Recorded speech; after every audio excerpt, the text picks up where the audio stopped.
Hey, what's up mga waikurat? Mayong gabi. So, karon nag-hide and seek na sa tano. So, kinsa itong makakita sa akong itaguan.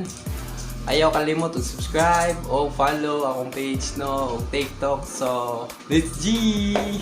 So, karon no, naabot na ko diri no. So, kamo na yung bahala magpangita diri no. Ambot asa kanina pit no. Kamo na joy pangita.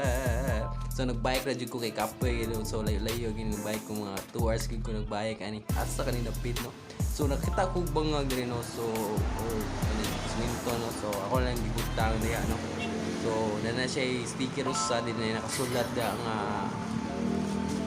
basta mo na to nakasulat da niya ako gitagag diya. So kita ko ani nga sign no, basing ganahan mo na kita mo dira anay na mo dayon kay muli nagko kay hapon na ni no. So drive day pa ni kay susuri. Bye. So kato no kay na checkpoint sa unahan na dali sa basindak ko na kung bike ba. So bye bye na. That's all. Thank you.